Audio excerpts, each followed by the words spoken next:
En Ford creemos que ya sea que estés bajo el foco de atención o bajo tu propio techo, que tengas 90 minutos o 9 horas, que estés empezando cambios o un largo viaje, fortaleza es hacer todo, como si el mundo entero te estuviera mirando. Presentamos la nueva Ford F-150 2024. Fuerza así de inteligente solo puede ser F-150. Construida con orgullo Ford. Fuerza Ford. If you travel for work, you know to pack 2 suits. Business and swim. You know with your Delta SkyMiles Business Amex card, buying that plane ticket for a business trip can get you closer to medallion status. You know that a meeting in Montana means visiting almost every national park. Yellowstone? Check. Because you're the Chief Excursion Officer. It's why you're a Delta SkyMiles Platinum Business American Express card member. If you travel, you know. Terms apply. Visit go.amex/you-know-business. At Mayo Clinic in Florida, we're conquering the unconquerable, using data and AI to create personalized gene roadmaps to fight cancer more effectively. Learn more at mayoclinic.org/possible. Mayo Clinic, you know where to go. Introducing the second best buffalo thing, Cheetos Crunchy Buffalo. Nothing beats buffalo wings on game day, but with a tangy and cheesy buffalo flavor, Cheetos Crunchy Buffalo is proud to be the second best buffalo thing. Grab Cheetos Crunchy Buffalo today. The reviews are in for McDonald's hotter, juicier burgers. Let's hear what Hamburglar has to say. Bravo, bravo. What our old friend Hamburglar said is, the patties are juicier. The bun is a thing of beauty. The cheese perfectly melted. Bravo. My burger dreams have come true. You heard him, folks. These are McDonald's best burgers ever. Ba-da-ba-ba-ba. Bravo. Available at most restaurants in this area. Comparison of McDonald's classic burgers to prior burgers.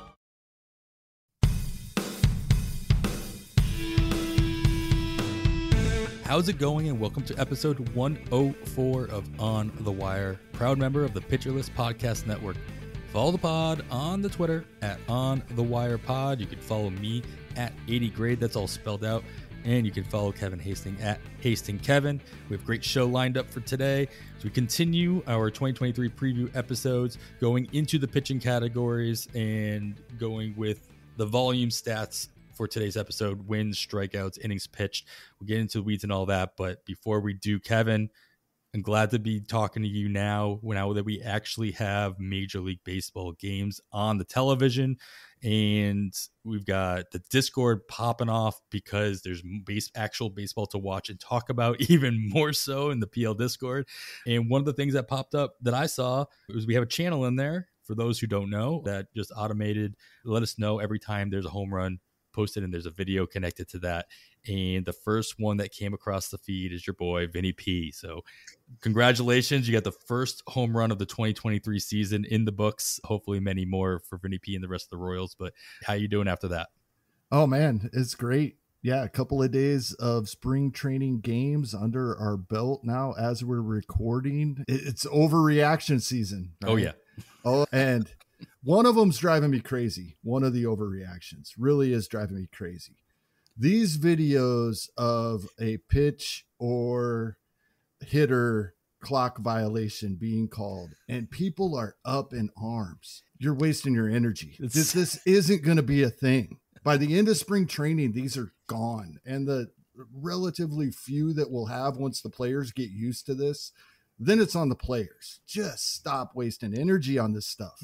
But other than that, everything is awesome. We got baseball. The best comments that I've seen about the pitch clock on Twitter are the ones that people are photoshopping the giant clock in the background, or Alex Fast put out the one with music playing, the music in the video background. Game music. I didn't know it had that music that went with it.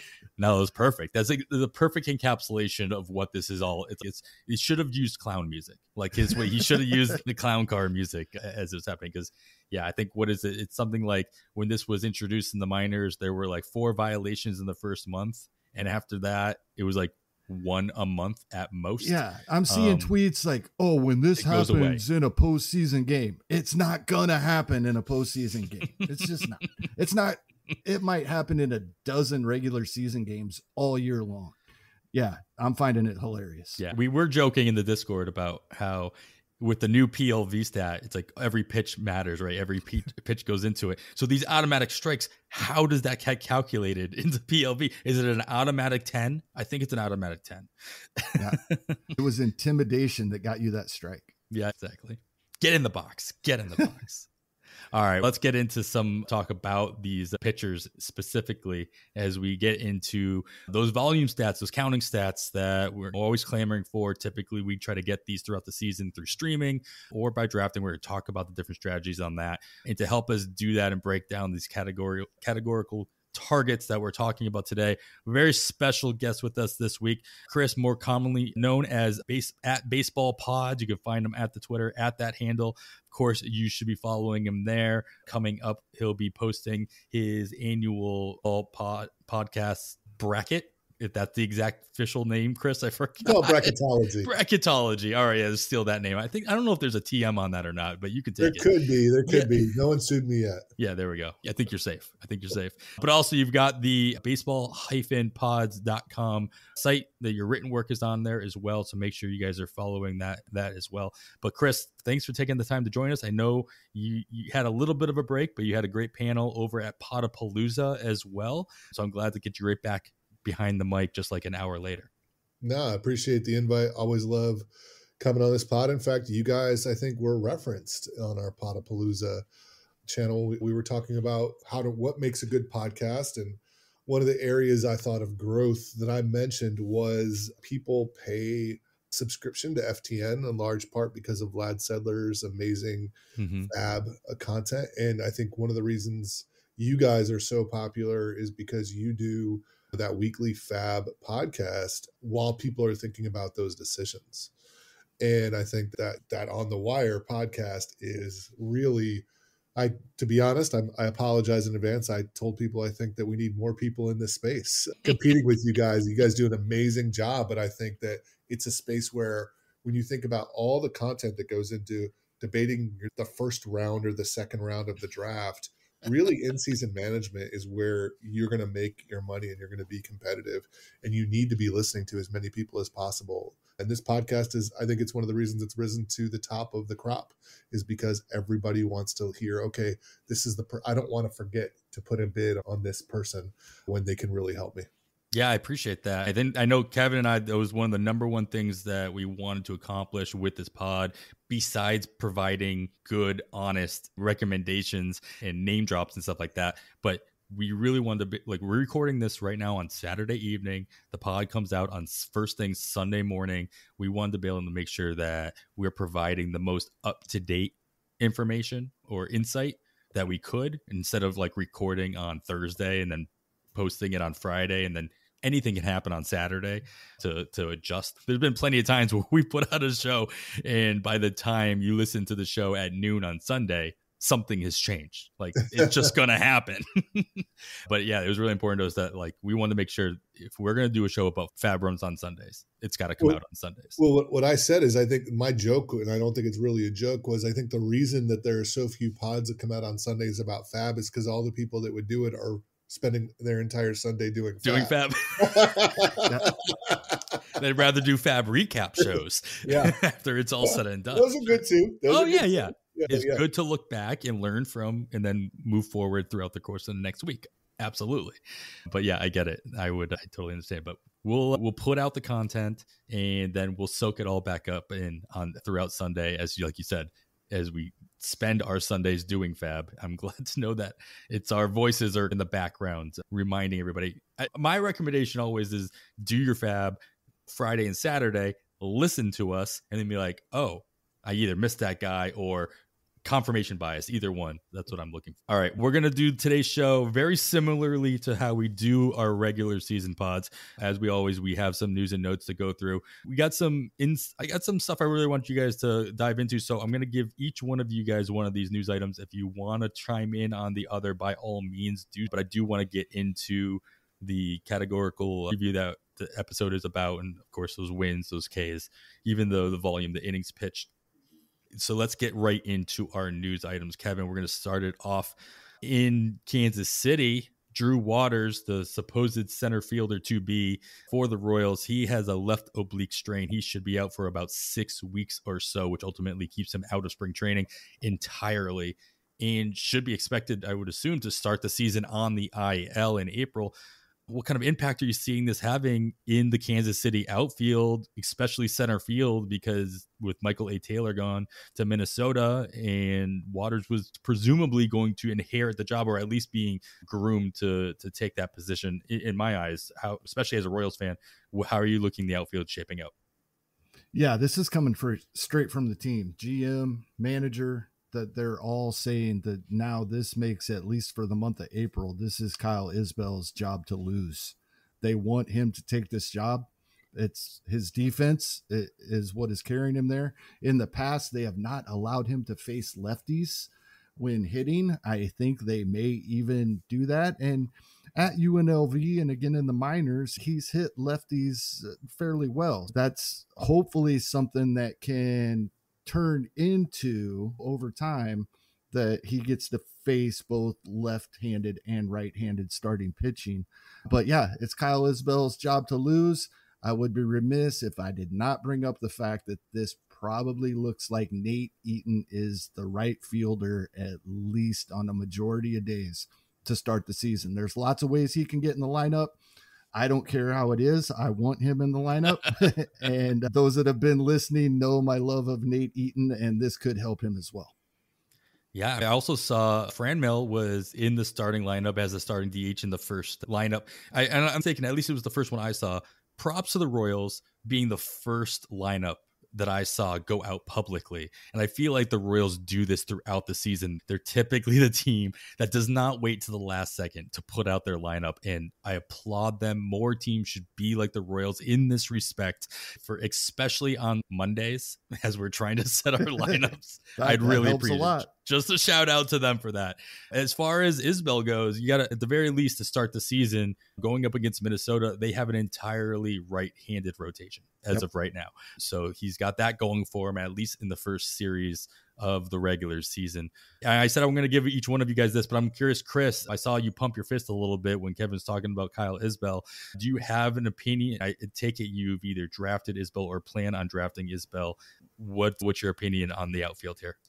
I was a big Isbell supporter last year and was hopeful that he was going to get an opportunity. I took him very late in draft champions leagues and a number of places last season. His defense is going to help him play. He's got power and speed, probably going to be a lower batting average, but if he could lower the strikeout rate a little bit, and actually most of the projections do have him lowering his strikeout rate a decent amount and raising his walk rate a little bit, which would turn him into potentially a 240, 10-15 kind of player over 500 at bats, which is super useful. So I've also been having him here. One talks about the Edward Olivares shuffle, which I get, but Isbell's been the guy that's been on my radar since last year, and I've been continuing to target him late in draft champions and other draft and holds formats this year. So I'm a pretty big fan. All right. Keep an eye out for Kyle Isbell, especially in your late drafts. At least, as Kevin, you mentioned, in the month of April, it should be his job to lose and should get a lot more playing time, at least to start the season. Chris, let's move over to Chicago as they bring back Elvis Andrus, presumably to be their starting second baseman, obviously, as he was brought into the team via trade last season to be the replacement shortstop for Tim Anderson as he continued to stay on the IL pretty much the remainder of the season from the trade deadline on. And he did very well for himself. He lived in the leadoff spot for the White Sox from August 31st onward. He presumably will not be the leadoff hitter going into 2023. Roster Resource assumes he will be in the 9-hole, which arguably could continue to give him opportunity to at least run the bases, which he's proved to do well in Chicago, not as often or not as well in Oakland throughout his time there. But what is your take on Andrew staying in Chicago with the White Sox, where he obviously found some needed success this late in his career? It's funny, very similar to Isbell if he gets 500 at bats, to be honest. If both of these guys got 500 at bats, I think you're looking at a average in the 240 to 250 range, probably about maybe 10 home runs. I know Andrus had more than that last year. That felt like a blip and a little bit lucky when you look at the projections. Once again, like maybe 10 home runs, 15 steals. The question for me in Chicago is how much are they going to run? New manager, we'll see what the new tendencies are. But to be honest, I'm buying in on like a White Sox rebound, a Tony La Russa recovery year, where I think you had someone in the clubhouse that, for whatever reason, clearly did not fit the team mentality. And I'll be honest with you, I don't love the early signs coming out of Chicago, like Tim Anderson, who I do love as a player, criticizing one of the biggest cheerleaders, reporters that's out there. And so they've got a chip in their shoulder attitude. But I think it probably was a really nasty place to be last year. And I know that's a little bit of a narrative play, but I'm going to bet on that. I'm not going to bet heavily, but I don't think you have to. I think you can get just about everybody in Chicago in 2022 at a price lower than you could in 2021. Andrus should play every day, and he'll have probably second base and shortstop eligibility, which is nice. And so, like I said, if you're looking for someone late in the draft that can provide middle infield flexibility, give you a little bit of speed, not kill you in other categories, I think he's a nice add. Yeah, I personally like this a lot just because of his comfort level in Chicago was pretty obvious last year for what he did, especially going away from Oakland. But the fact on the surface, him gaining second base eligibility, you're like, oh, that's great, multi-eligibility. Nope, Andrus was not being drafted as a starting shortstop. He was going to be your middle infielder regardless. So I don't think it adds as much as even as I thought, like initially, oh, that's great. But what am I going to do? Move him from middle infield to middle infield? That's not a big deal. It allows you to have just that added piece of depth in case of an injury, in case now that second base, from everybody's told you in their positional preview episodes of the different podcasts, is a lot less, it's a little bit more shallow than shortstop. So it is nice to get that in general. It doesn't mean that you're still going to be drafting Andrus as a starting second baseman in most cases beyond like your deepest of leagues, your AL onlys and stuff like that. But it's nice to have the depth for sure. Yeah, I should just say I'm thinking specifically right now in draft and hold best ball kind of mode. So that's where it's helpful. Absolutely. Yeah, we get into the more traditional drafts where you have FAAB and other things. It's not as big of a deal, but I do love multi-position players in draft and hold leagues. Kevin, it took a while for Andrus to sign somewhere. We kept talking about like, hey, he's still out there. Like Jerson Profar is still out there. These are the type of guys that you expected to latch on somewhere before spring training started. Is there something to be said about, I keep talking about Andrus obviously has some kind of comfort level here and he went back to Chicago. Does that play into your opinion of a player when they make that kind of a decision to either go back to a place for either less money or even after a long period of time? Or do you think it was more of maybe Chicago was the only team calling? I doubt they were the only team calling, and we don't know what kind of offers he was getting from other teams, but I think there is something to be said for him going back. And with the managerial change that Chris brought up, and we've brought up on past episodes, I think the most intriguing thing to me, although Elvis Andrus was not in their spring training lineup today, and like I said, overreaction season, but this is what's amazing to me. Tim Anderson, Luis Robert, Moncada, Eloy Jimenez, Vaughn, all in the lineup today, all healthy, right? That's what I'm getting at. These guys are all healthy at the same time. And yes, take a picture. When Tim Anderson was out last season, they brought in Elvis Andrus. He hit at the top of the lineup, and that added a lot to his value for those of us that just absolutely loved what he did for the final 2 months of the season. But even hitting in the 9 spot, which I'm presuming will happen for this team, there's a lot of runs available there with those 5 guys coming back around behind him at the top of the lineup. And if they can stay healthy, and like we mentioned last week, I think there's a mental aspect to staying healthy too. And if these guys are having fun and like the changes that are being made, then yeah, I'm with Chris. I like this lineup quite a bit. Like he said, all these guys are going later than they did last year. And it appears we'd much rather have them this year than what we ended up getting out of them last year. So yeah, I'm loving this. All right, I'm gonna use that as a segue, Kevin. I'm gonna jump ahead a little bit and talk about Eloy Jimenez, who he fits into the bucket right now of the things we always hear about, the best shapes of our life. It's everybody's favorite acronym, everybody's favorite tweets that they see right before or during the start of spring training. And we heard it recently with Eloy. Apparently he dropped close to 30 pounds. He feels more nimble. And one of his focuses in the spring training, or one of his main focuses, is being able to stay in the outfield. He wants to play the field, regardless of what we heard early in the offseason of the White Sox management basically calling him and telling him to leave his glove at home. He's the DH. He apparently doesn't want that. And so how much do you take into this specific rhetoric? Not so much the best shape of your life, but the fact that Eloy is adamant. He's vocal about he wants to be in the field. We know that the field is it's one of the things that has caused some injuries for him in the past. He's statistically not not that good of a fielder and probably belongs as a DH. But is that just my opinion, or how do you see this working out for the White Sox outfield and lineup as a whole? It's interesting to me. I just told you about their first spring training lineup of the season and all these healthy guys, and Eloy Jimenez is one of them, and he was in right field, played right field first day of spring training. Now, is that for the fans? Is that for his ego? Or is that something they want to do? We don't. I would like to think that he just ran out before anybody could make a decision. And he just said, I'm here. I don't care what the card says. I'm here. Yeah, exactly. And that could be, this is a young guy that has had some injuries, but at least the biggest one was pretty fluky, right? It was crazy that catch he was trying to make over the left field wall. Maybe that's why they're moving him to right field. Don't deal with the left field wall. We'll put you in right field. This is something we're going to have to pay attention to. Obviously, most players would rather play in the field, not just DH. And he's along that, especially at his age, still fairly young. I think the White Sox would prefer that as well if they think he can stay healthy. So, they're going to see how he reacts, how he feels after games. Sure, today he was probably only in there for 3 or 4 innings. I think he did get 2 plate appearances, but we'll see how this comes around.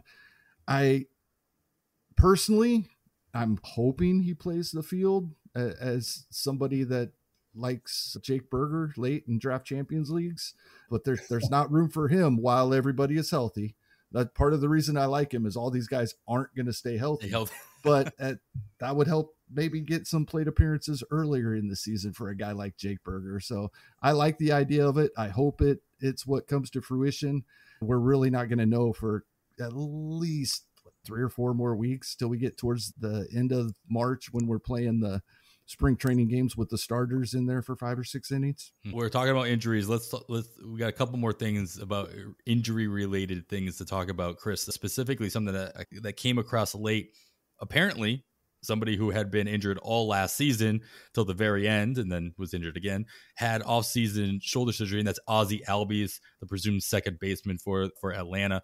He quoted that he was going to be 100% by opening day. This was just a cleanup surgery for his shoulder, and he should be good to go. We're going to talk about some other little injury notes in a second, but specifically with Albies in this rhetoric, when you hear him say that, like, how much confidence does it give you to hear a player specifically say that? Or are you taking that with as big of a grain of salt as you can, especially somebody who was literally out in almost the entire season last year? I don't know. It gives me no confidence whatsoever. Okay. But I want to talk about Eloy for just 1 minute and then I'm going to jump to Albies really quick. I'm also a big Jake Berger guy, so I'm glad to hear that Kevin is as well, because I love it when smart people think the same way I do. It's good confirmation bias. But I just want to think about, like, now, and if Robert and Benintendi and Oscar Colas are healthy, Eloy can want to play that outfield every day, and I want him to want it. I want him to feel good about it.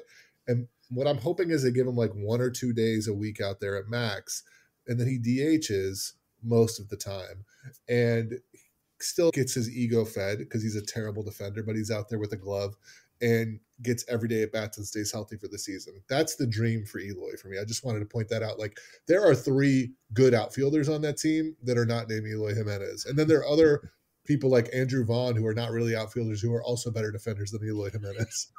Gavin Sheets is probably also a better There outfielder. it is. I was waiting for Sheets to come up somewhere in this. He's competing with Berger. I'm trying to forget about Sheets. Right? Exactly. But my point is, I want Eloy to be like, yes, I'm super healthy, and then to be like, you know what, that's great, but we got these three guys. They're a little bit better than you. So really work on your defense, but let's focus on that bat. But sorry, I just wanted to like that. I was fading. The reason that's important for me is I was fading Eloy a little bit earlier because I was worried he was going to play every day in the outfield. And once I saw Colas is coming and they've got Sheets, I'm like, okay, I think the White Sox are smart enough to manage those opportunities for him to injure himself running into walls in the outfield. He's up on my list now is basically what I'm saying. He's becoming more of a target. In terms of Albies, do I believe it? Not at all. Zero. I believe nothing players say these days. What I will say is I was not in on Albies at all right now at his draft cost, because I think he has to have 600 plate appearances, 650 to be honest, probably, to earn where he's going as an accumulator. And I love this guy. I love watching him play. I love the bouncing chains and the ebullience, and he's a little guy with a big bat and the swagger and the bounce. And he's one of my favorite baseball players in the world to watch. However, like I will have probably almost 0% of him in redraft because I just think he needs to get that 650 probably number to earn where he's going. And odds are he won't, whether it's by injury or by the lineup is so stacked, he could move down and lose out on some platoon splits in the batting average. In the batting order. Kevin, I know we talked about our targets for hitters early on in the season for either opportunity or volume. We didn't really touch on him because it really wasn't a consideration, I think. But like, is news like this, even though Albies says he's going to be 100% by opening day, but is it worth taking a look at Orlando Arcia to pretty much the only middle infielder on the bench for Atlanta that could fill in for him if he has to miss time early on in the season? I'm not going to consider drafting Arcia right now, but he's definitely somebody to keep in mind, and he'll be available because I think that's going to be most people's opinion. He's not going to be drafted. He's going to be out there. And if we get to a point where, okay, Albies isn't ready for opening day and you need a middle infielder and need plate appearances, then Arcia will be somebody I'll look at because I think that is where they will turn. They're already rolling with Vaughn Grissom as shortstop, right? So it's not even a question anymore. Yeah. So there's nobody else. So he's definitely somebody to just remember is going to be available because I think he will be available almost everywhere. But I don't think he's somebody I would draft. I would draft somebody with more of a dart throw and then knowing that he's probably there for me if I need him. Yeah, it's probably safe. If Atlanta was one of those teams that had 8 straight games to start the season, just for volume's sake, it might be somebody I throw a dart throw. If I did a draft today, I might consider that just for the volume. And then if it shows if Albie actually is 100% or even 80%, then Arcia just gets tossed into the first FAAB run before the season starts. Sure. But it's a pretty deep play for sure if that's going to be a consideration. The other injury things I wanted to touch on, we had throughout the course of the week, before games even got started, we're seeing all these different small little injury notes come across the news wire. Some big, some not so big. Example, Miguel Vargas, he got a hairline fracture on his pinky of his right hand while he was taking grounders the other day. Alvarez reported some hand soreness, not knee soreness, hand soreness. And at the time wasn't swinging a bat. Seiya Suzuki, he was scratched from the Cubs game on Saturday with a tight oblique. Kyle Wright, has said his shoulder feels great after a cortisone injection, but he won't be making his spring training debut for 1 or 2 series for Atlanta. There are a whole bunch more that I'm even talking about. And this is the other half of this is worst shape of your life kind of news, right? Instead of best shape of your life. Kevin, how much of an impact do these types of injury and these notes that you're seeing the very start of spring training right before major draft season starts ramping up in March? How much does this impact your considerations as you're doing drafts at this time of year? And if you do a draft tomorrow, you don't have time to wait to see how any of these injuries are playing themselves out. Yeah, most of these, I read them and I'm like, oh, okay, cool. And like you said, it's the opposite of best shape of my life, right? Most of them. The one of the examples you used here that scares me the most is the guy that says he feels great. A cortisone injection in the shoulder for a starting pitcher before spring training even starts. That's concerning to me, especially as a guy that I've drafted a few shares of Kyle Wright. That I'm worried about that a little bit. Sure, maybe he's fine. Maybe one of the other guys is more injured than he is and may end up missing most time. But most of these things are, I read them, take them into account, brush them off. And then as I'm watching spring training games, guys aren't playing more and more, then I'll be more concerned. We're not near that point yet, but a cortisone injection in a shoulder for a starting pitcher after 5 months off before spring training, this is worrisome to me.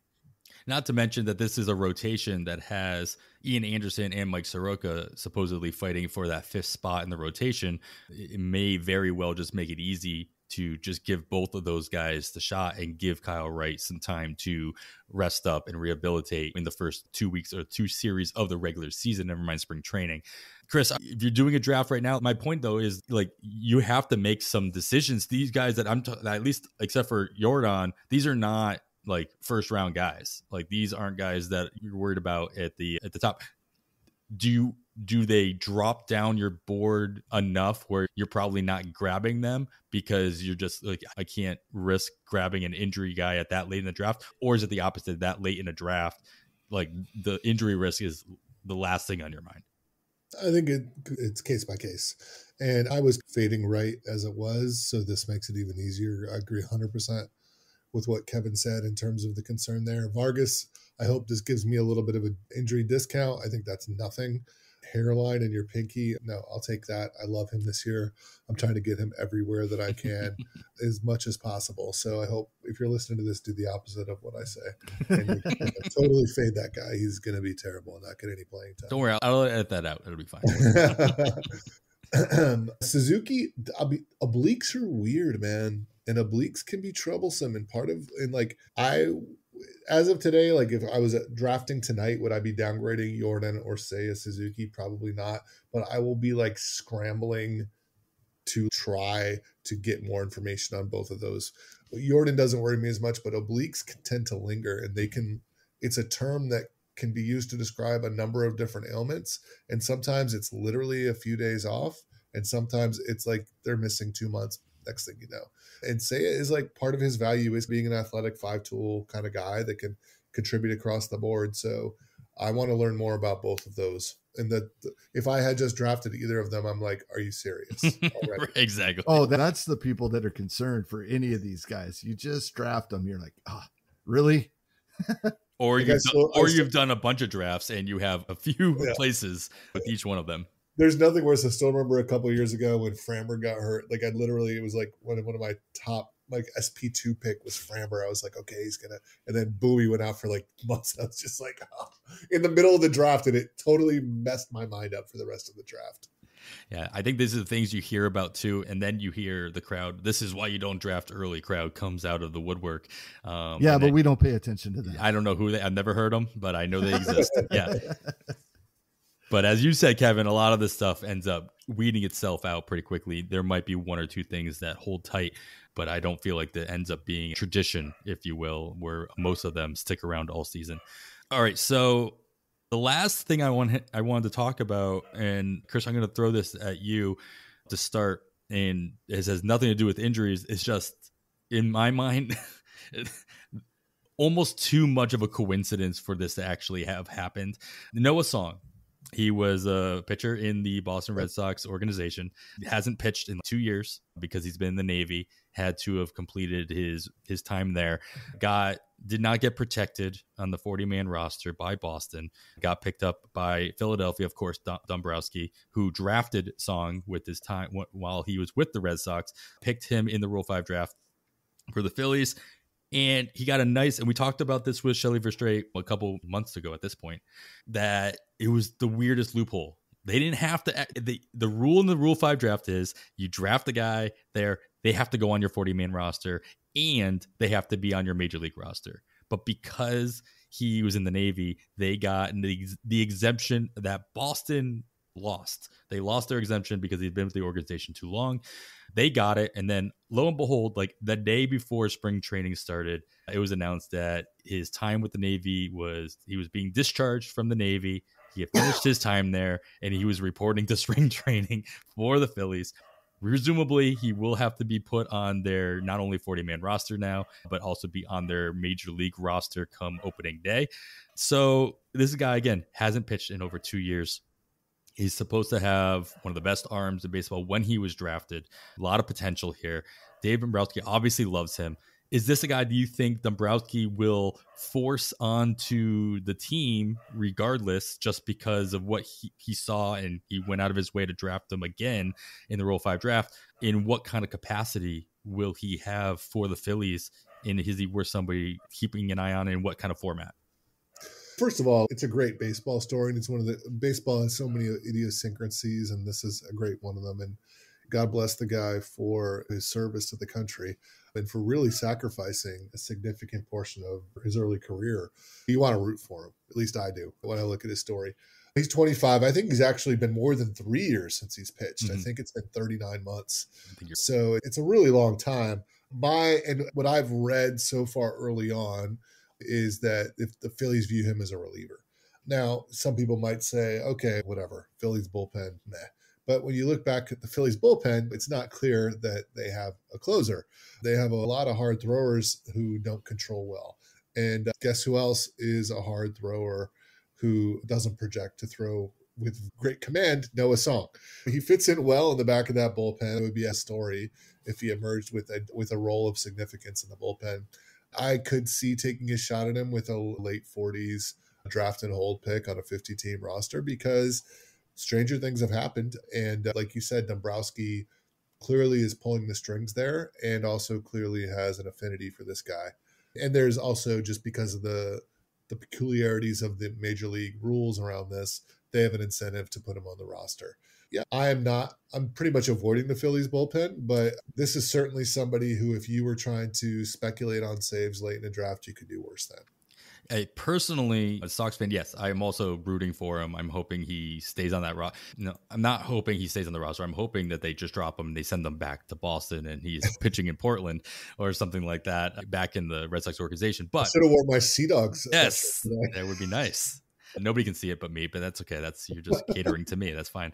I don't view him as a potential closer there. I see him as somebody, if Dombrowski has imparted his view of him onto the rest of the organization, he is or could be a future starter. It's just that he has to do his development at the major league level. He doesn't have the ability, or the Phillies don't have the ability of doing that in the minors.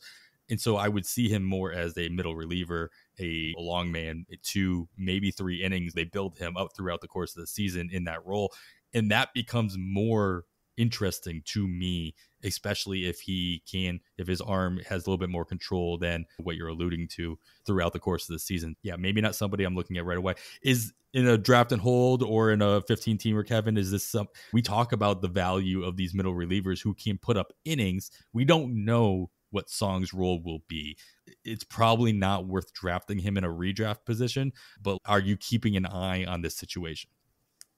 Oh, absolutely. Because it does appear he is going to have a spot on the 26-man roster. So he's definitely worth paying attention to for that reason, see what role they put him in. And then the thing is about a guy like Song, it's unique. We don't see this often.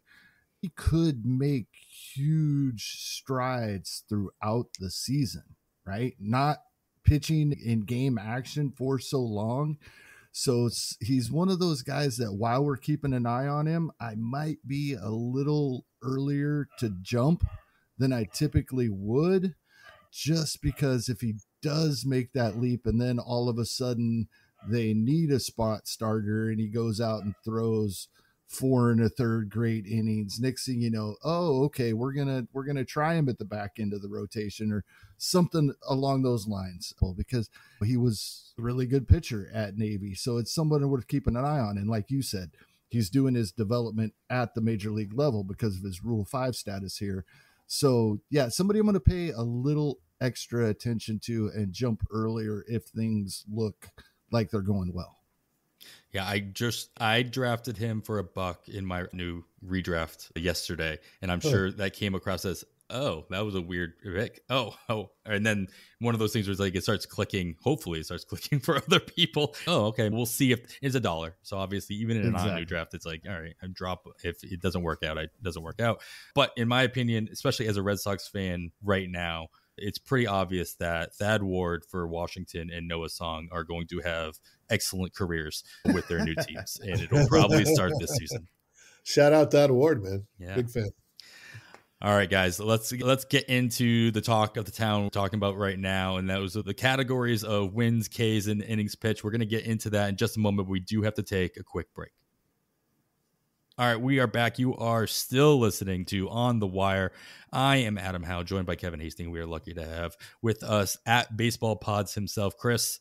Chris, we're going to talk about wins, Ks, and innings pitched, the volume stats, the categories that usually come with putting as many pitchers into your lineup as possible in any given week. We saw how, I think most of us saw how streaming pitching went for us last year. Spoiler alert, it was terrible in most cases, but it's still going to be a strategy. It's still going to be a thing we think about. But to start us off in a grandiose way, talking about drafting these categories, what is your overall thoughts as you've completed drafts or as you're going into major draft season, if you will, in March, the importance of the volume stats, pitching volume as a target of yours in 2023 drafts? It really obviously depends on format. In draft champions leagues or draft and holds leagues, I want to make sure that I prioritize volume a little bit more necessarily than in the leagues where you can FAAB. That being said, I think that the notion of streaming pitchers and streaming starters specifically is less and less appetizing every year that we look at it. I think that's a trend. I think that'll continue. It's interesting this year when you look at the top of drafts and pitching is getting pushed way down. And everyone says that always happens, and the main event comes up. Sure, it changes everything. Yeah, but first of all, 99% of people playing fantasy baseball are not drafting main event teams. So that's like nonsense. And secondly, yes, it'll go up a little bit towards the end, but it's still lower than it ever has been, even relatively. So I recently did a draft champions league where I had the 15 pick, and I had been fading pitching in my early drafts. I'd been loving Kevin Gossman around 5 or 6 as my ace and building from there. I even have a league, and I don't love it, but I think I can work with it, where Logan Gilbert is my number 1 pitcher. And I've got like Gilbert, Kirby, Rasmussen, Springs type of SP 1 to 4. But I had the 15th spot, and Burns and Cole were both on the clock, and I drafted both of them. And I'll be honest with you, it's maybe my favorite build, because I think I'm kind of where people have been zagging. So people have been fading that, but getting Burns and Cole at the top, man, you're just talking about 30 back of the envelope, 30 wins, 450 strikeouts. And that's ridiculous. That's the next 4 best pitchers you're going to get. It's funny to me, the talk of the offseason analysis is Rob Silver's presentation at FPAS, where he talked about how wins are actually really important. We don't do them when we ignore them. And I think that we'll see how that affects draft season. But for me, I've just been trying to pick pitchers from winning teams that I feel like I've been targeting that in the back of my head in the middle round. So I'll take a Jordan Montgomery on the Cardinals, even though he had really bad luck with the Yankees with wins. But I feel like he's a really good pitcher on a really good team that's not getting respected. Or I think Jose Urquidy is another example of a guy who is going to get a lot of wins and have relatively good other stats. So I think we respect strikeouts very much in fantasy. I don't think that's ever been the issue, but I do think we've gotten away from wins as we've gotten more towards more advanced analytical stats. And it's okay. We might not be able to say you're going to have a great amount of wins if you're a good pitcher on a good team, but odds are in your favor. And so that's why what I've been doing is targeting, just bumping up those good pitchers on good teams a little. That's the tiebreaker for me. You know how sometimes people say, oh, I'll take 2 players if one of them has multi-position eligibility. I'll take the multi-position person above. That's the way I look at pitching now. I'm like, if you're on a team that I predict you're going to be above 500, that's going to be the tiebreaker for me more than anything else. Yeah, I think that's overall that's the common thing I hear is like, all right, if you're on a good team, that's a plus. I think what a lot of thing gets forgotten about too is how good is the bullpen behind you. First of all, your starter has to go 5. And preferably they go 6 because then there's less variables. And I think that's why a lot of people either fade wins or they just ignore them, or they have been, as you mentioned it, because wins are they seem like the least thing not only that you can predict, but also the stat that the starter has the least control over. They can go 5, let up no earned runs, but there's so many other variables from the offense has to put up runs to balance to put themselves in the win. Their bullpen has to not blow it. The wind has to be blowing just the right way. And so that's an area that I'm focused on a little bit more this offseason, is trying to keep an eye on what have teams that have historically had bad bullpens, what have they done? So I keep actually going back to my Red Sox, being like, all right, they had one of the worst bullpens in the game last year. That's what Chaim Bloom said he was going to focus on at the start of the offseason, and it's what he did. For the most part, he did other things, good, bad, whatever. But the bullpen is something I'm still not convinced about, but I'm less concerned about it than I was at the end of last season. Kevin, have you changed your handle yet? You haven't changed your handle yet to chasing wins. I'm waiting for that day to happen.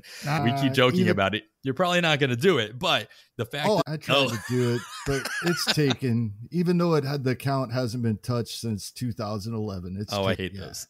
Yeah, chasing wins. We can't chase wins is what we were told for years. And then we started talking, we can't chase wins, but we have to. And then as Chris pointed out, in Arizona, Rob Silver told us, oh, we definitely have to. He even left out the preface of we can't.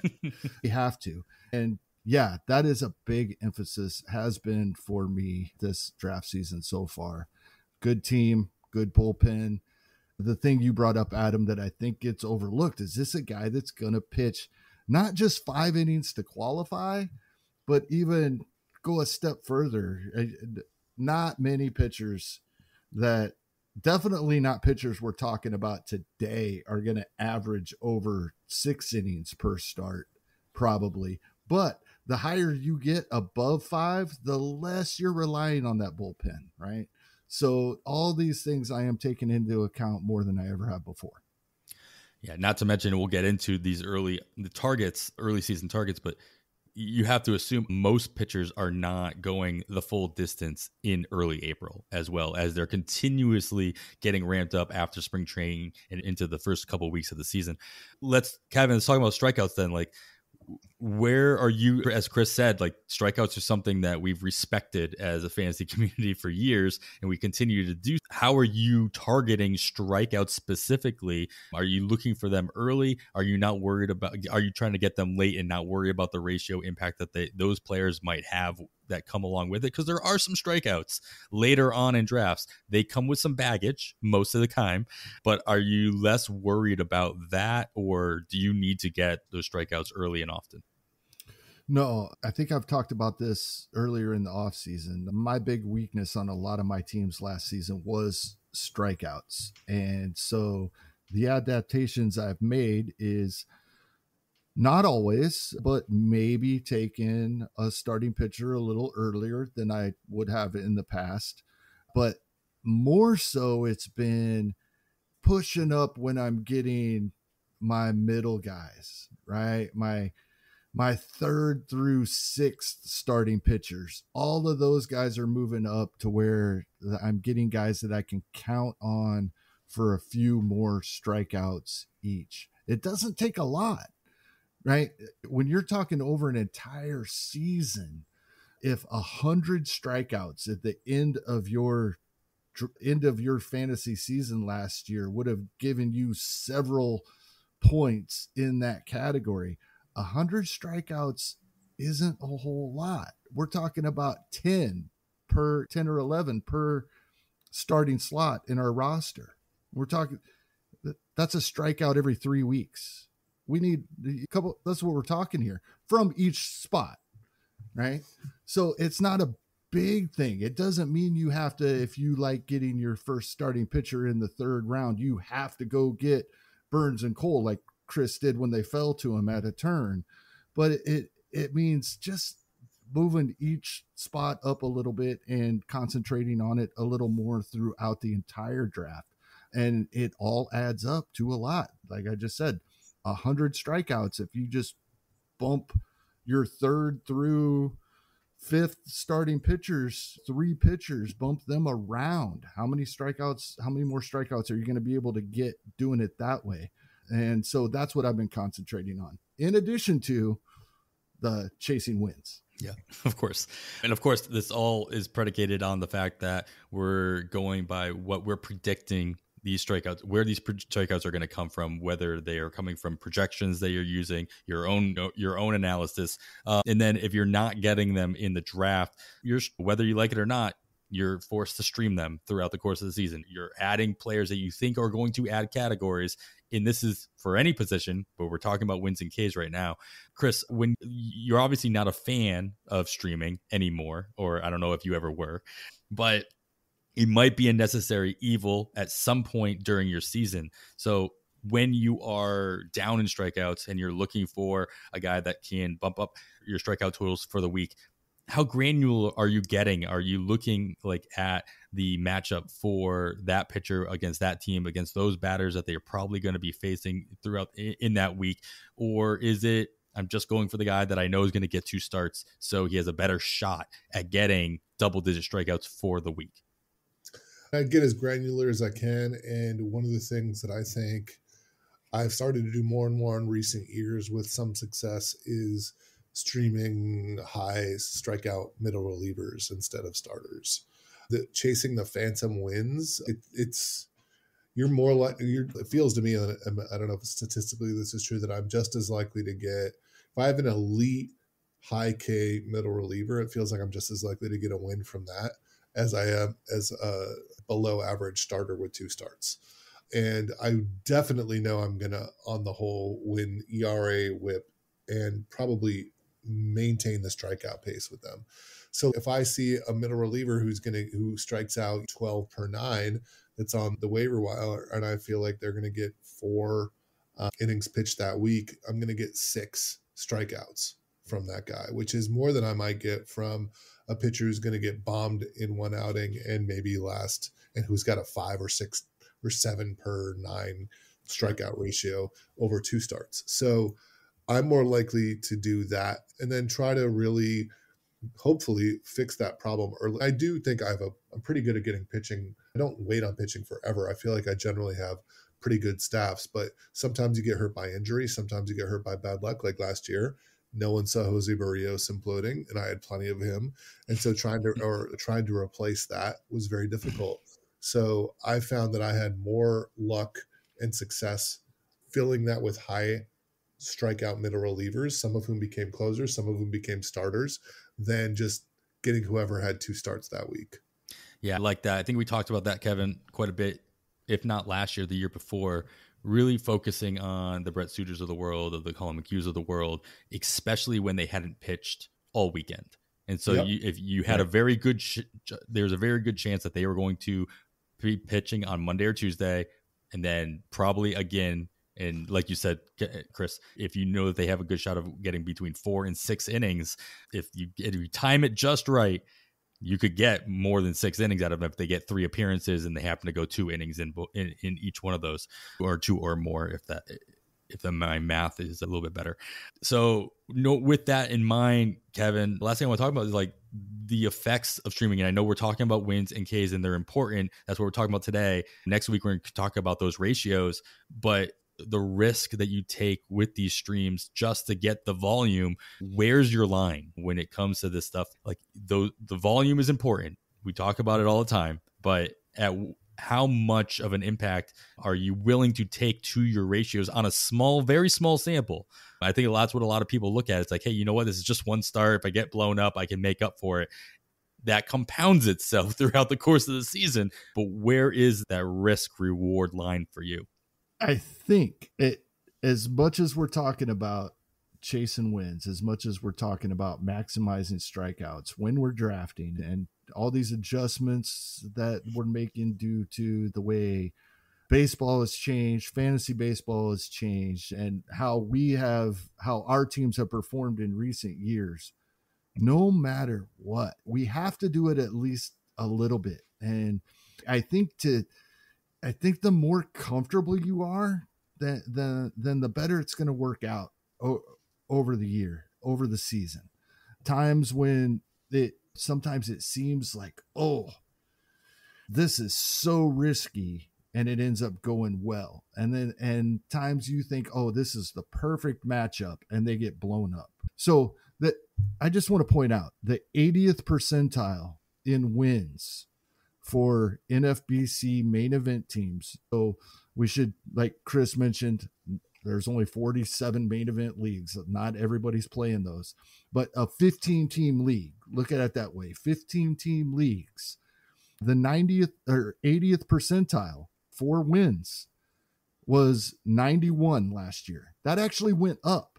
With all we've seen with the way more relievers are used than starters, it went up. In 2021, it was 89. So very close. So we're looking at 90 wins. At least that's what I'm looking at. 90 wins is what we need for the season. Sure, we're going to get some of them from our relievers. But even if we get a really good number from our relievers, and even if we have 2 really good relievers so that we can throw 7 starters out there, we still need 12 wins from each starter on average of who's in our lineup. You know how many people had more than 12 wins last season? No, I don't. 26. That doesn't fill up 7 starters for 15 teams. No. 7 times 15 is way more than 26, right? So this is what we're looking at. We have to do this. Sure, we can put the guys with 12, 11, 10, we can get those in there, move them around when we can, but we're not going to have all of the guys with 10 to 12 wins on our roster. Our opponents are going to have them as well. We have to stream. It's just to the extent that we have to extreme. And I think the prevailing thought out there right now is to do it as least amount as possible. I think even though I am chasing wins in drafts and strikeouts as well, I think I'm going to embrace this. It's been a couple of years, but it was Derek Van Riper told us when he was here that he tries to stream pitching to the best that he thinks he can do with his teams, but he knows he's not doing it enough. That's what he said a couple of off seasons ago. I have felt that way. I stream quite a bit. I think I'm fairly selective about it. I think we have to. I think you're right, but I think you need to do it aggressively early, because to me, that's the key. Like, I think the mistake a lot of people make is they sit on their guys, their SP6s and 7s, and they sit on them for 2 months.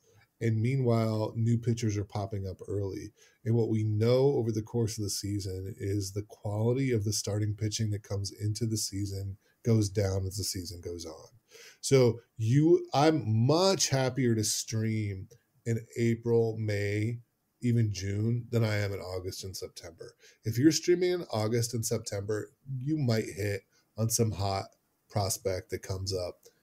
But mostly that's the leftovers. That's the dregs. You want to be streaming. I agree with what Kevin's saying. I want to try to do that early and often so that my ideal is that I'm streaming and I get lucky, and by streaming, I end up with a solid 5 or 6 pitchers, and I'm only trying to fill in one spot really on my starting rotation in August and September when you're down the stretch, because the streaming options in August and September are trash, and they will light your ratios on fire in general. It's absolutely, Chris. And if you're not streaming early, you're not getting the breakouts. The guy that streamed him already has him rostered. Exactly. And so this is where Nick Pollock talks about this a lot, about the Tobies and who he's drafting later. And I think it's a really, especially in redraft leagues where you have FAAB, I think it's a really underrated aspect. Pick a player, whether it's a pitcher, this goes for offense too, that you're gonna, and Eno talks about this too a lot. You're gonna know whether you want to keep them or not for this season. They're going to force a decision. Like they're either gonna get a shot or they're gonna hit, or they're going to just bust. And you'll be able to cut them and look for something else. And by churning, you'll end up with some quality. If you use all your reserve spots and all your late picks on just the steady eddies, on the people that are barely holding on to league average, you're not getting anything from that. And all you're going to end up doing is holding on to barely replacement level players that are difficult to cut. So go hard, go bold with those late picks in pitching. Don't pick Zach Greinke, no offense, because I love Zach Greinke, one of my favorite human beings and baseball players, but don't pick him if Brandon Pfaadt's on the board at the same time, because if Pfaadt gets a spot in the rotation and hits, you could have an amazing pitcher. Zach Greinke is not going to be an amazing pitcher in 2023. He's just not. So think about that part of it as well. Yeah, Chris, you mentioned Nick Pollock. He was on the show a couple of weeks ago, and if you haven't heard of him, you can check him out. He's pretty much everywhere. FSWA award winner now. If you haven't heard, baseball, right? But his quote here is, and he says it a lot too: "You stream so you don't have to. You stream until in an effort to not have to stream anymore." And I think that. And Kevin, I mean, we talk about it by mid-season, when do you start focusing on your categories, and you need to figure out where you need to either improve or start streaming to get that volume. And I think that is the mindset of a lot of fantasy players. I'm going to stream when I have to. And Chris, you nailed it. In my opinion, the same thing. It's you can stream any position. As you said, this goes to offense as well. You can do it early and you can do it often, so you don't have to do it later, because people have been doing it. They haven't been streaming, but they've been picking up players. They've been picking up the talent, and it's gone now. And that ties into what Chris said and the way Nick brought it up. When he picks up a streamer going in his starting lineup, I think of a streamer as somebody I'm starting. That's not the way Nick thinks of it. A streamer to him is somebody he's picking up that he has interest in, but he's still watching for another couple of starts, hoping that they pop, and then he'll put them in his starting lineup. So that's a very important point.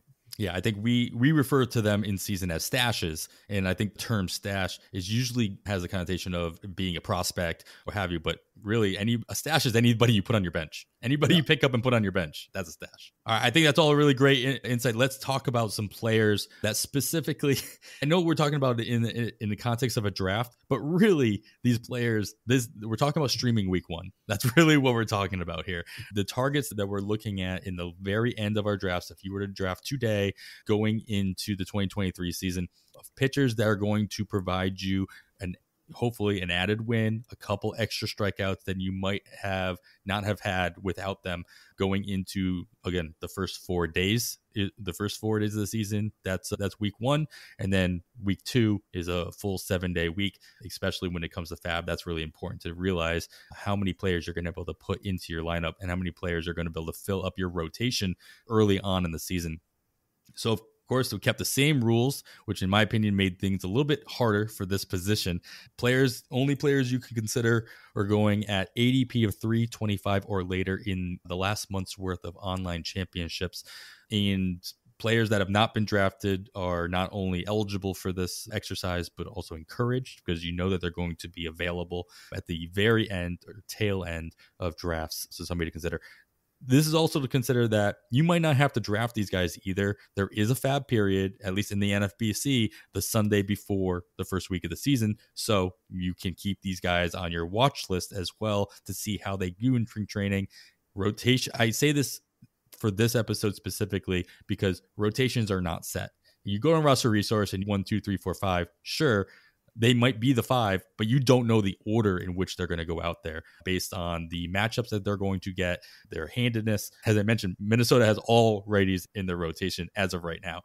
That might not necessarily be the case come opening day. There are also teams that have enough off days early on in the season that they don't need 5 starters to start the season. So these are things you want to keep an eye on for. Schedule is really important in this situation because the guys we're going to talk about, I don't expect to hold on to almost any of these guys past their first, maybe their second start, especially in a 12-teamer as we're saying here.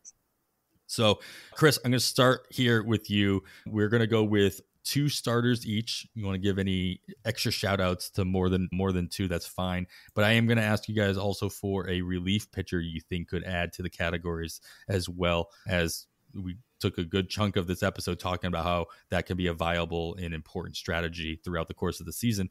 We'll start off with starting pitcher number 1, Chris, somebody you might be targeting at the very end of a 12-team draft, maybe toward the end of a 15-teamer as well, or somebody you might FAAB in the first week of FAAB just to get them in there.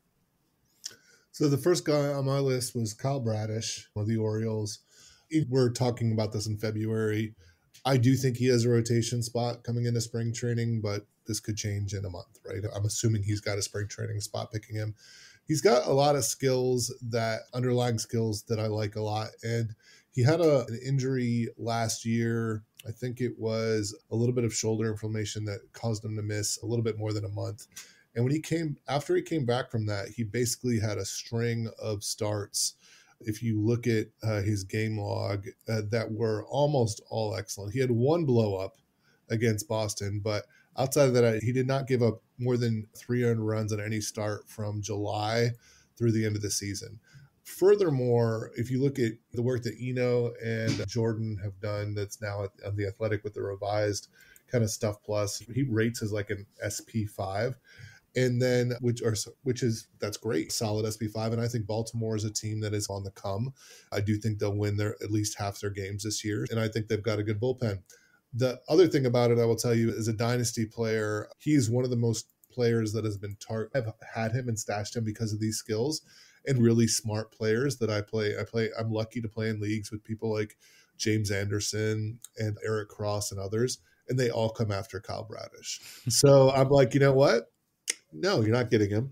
And I'm going to stash him. And I think he's got a pretty good setup to be a pitcher whose underlying skills, that he could be an improving pitcher on an improving team. Man, I hate that, man. I hate that aspect of doing this, right? By no means am I going to put myself in the realm of the guys that you just mentioned, but just my home league alone is so much harder to make a deal when I can't go after players anymore. Adam has a podcast. So he must know what he's talking about. And it's a lot more difficult to get a fair shake at a trade in situations like that now. Bradish is definitely somebody, Chris, you probably listen to more podcasts than most of us do. I like to think I listen to my fair share. And Bradish definitely comes up in quite a few circles. So I was not surprised to see this call out by somebody.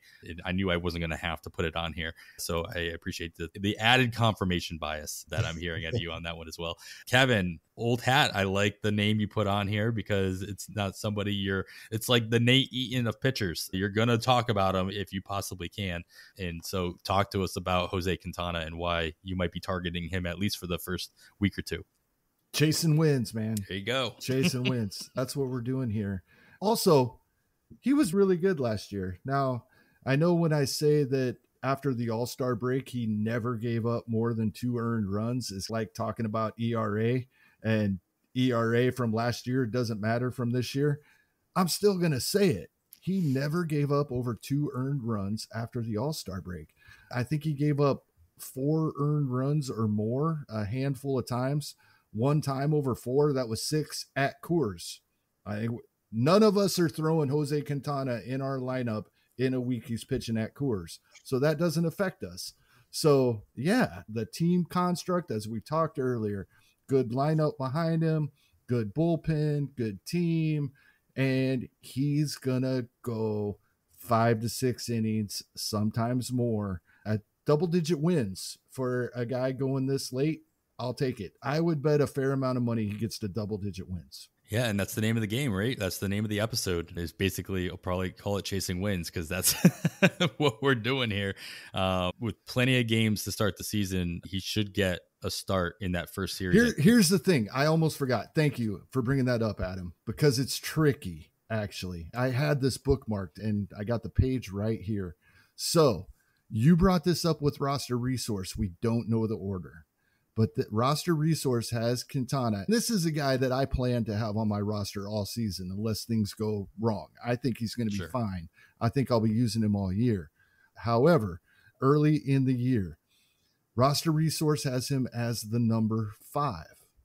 If he is indeed the number 5, he probably misses a couple of starts because the Mets have, after starting with 8 straight games, then they have an off day. So if he gets skipped that weekend, then he could probably get skipped again the following weekend.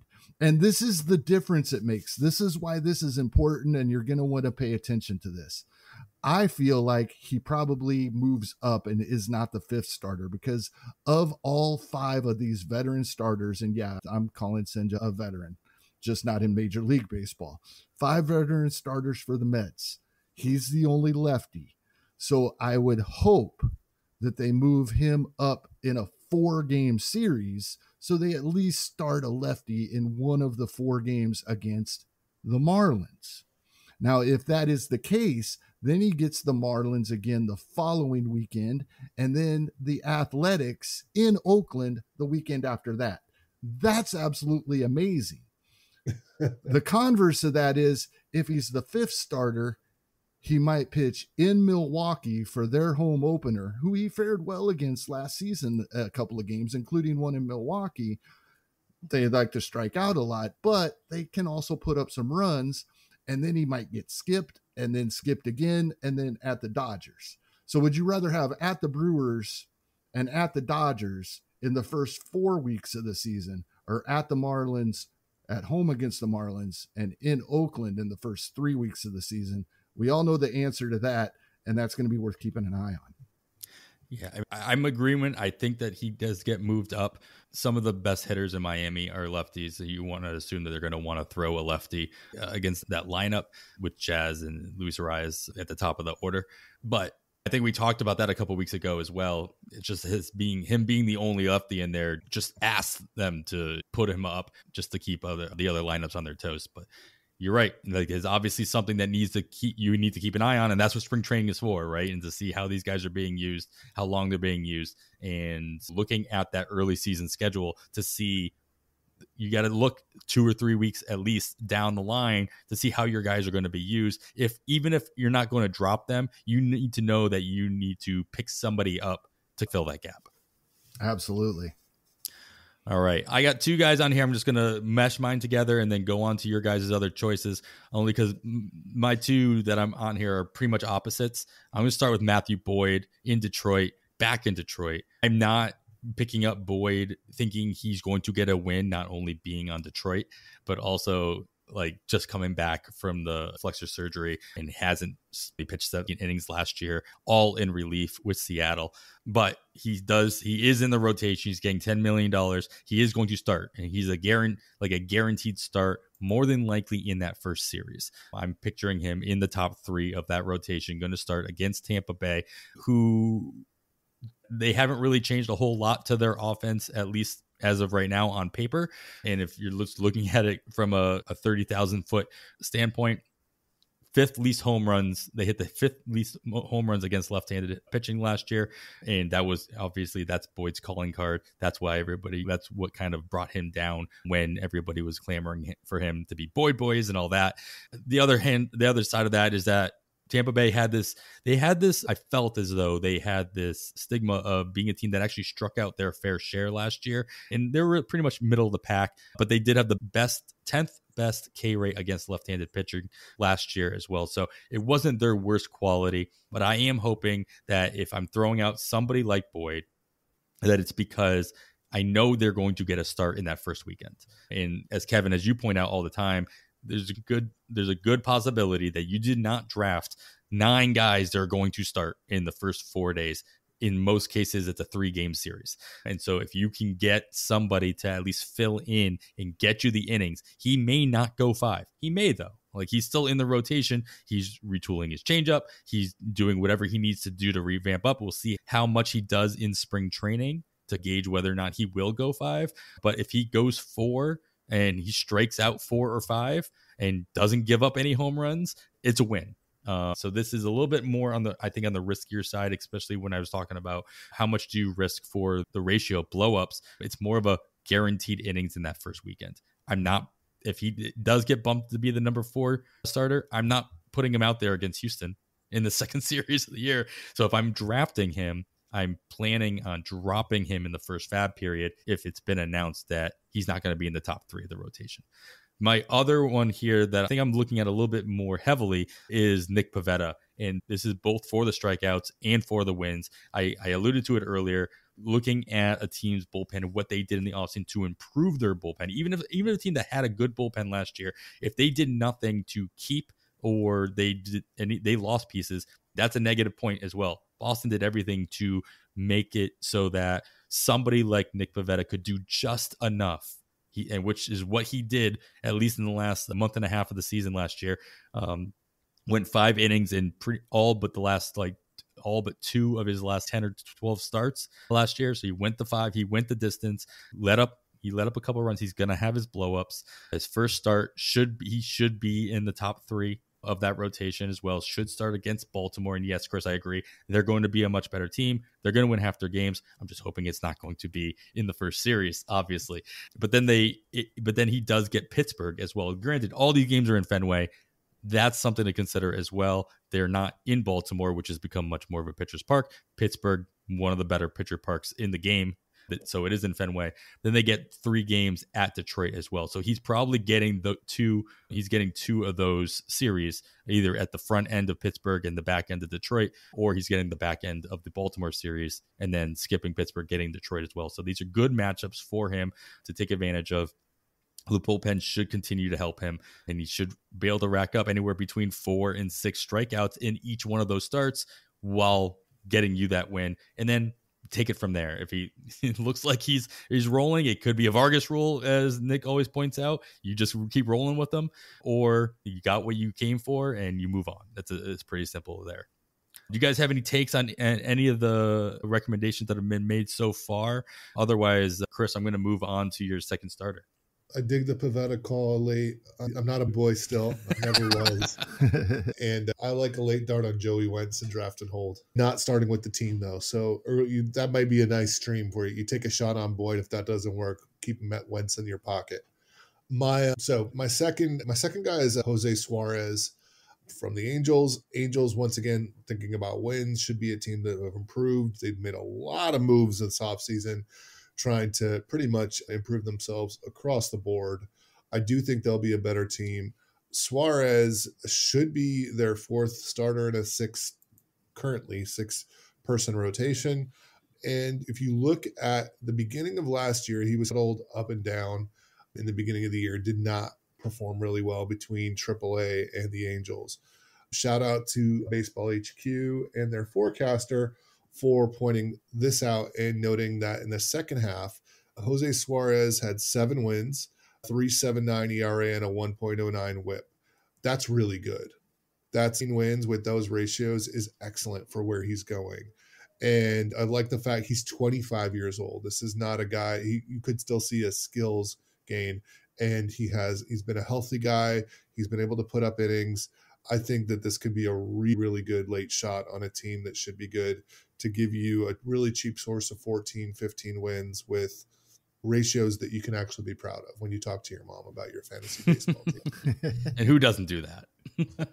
Yeah, I like the call out a lot there. I like the fact that those second half stats are important. And I think a lot of people with the context, with the right context. But you hear it and you're like, I hate splits, or with exactly like you said, without the context. If you don't hear the context, you automatically almost block it out. I don't know all the other variables, what have you. As long as you get that correct context to go along with it, you can realize you put it in its place, you put it in context, and you realize, all right, this actually made a big difference. All right, Kevin, you got. Sorry, my honorable mention though is Clark Schmidt, and that's because I don't believe in Domingo Germán. I don't think the Yankees like him. I don't think his teammates like him. Clark Schmidt is a really good pitcher with a really good pedigree who has had really good results. And even if Domingo Germán hits, I think that between Nestor and Severino and Matas now out, there are going to be unfortunately, you see me wear my Yankees hat, I think there are going to be opportunities in the rotation, and Schmidt's the first guy up, and he should rack up the wins with a really good ratios. So that's my honorable mention. Just if you had said season long, I'd have put him over Suarez, but since you were talking about the beginning of the season, I put Suarez first. Yeah, the first series that if Schmidt were to just take it outright as the number 5, he would get Philadelphia in that first series. So the Yankees also have a couple of off days in that first week. So I do wonder how much they're going to, quote, need a fifth starter so when that point actually becomes. But they do have 6 or 7 games straight, so they will need that fifth starter early on. But how many times they get skipped, as Kevin was talking about earlier with Quintana, is going to be a possibility as well. Yeah, season long, Clark Schmidt, good call out there for sure.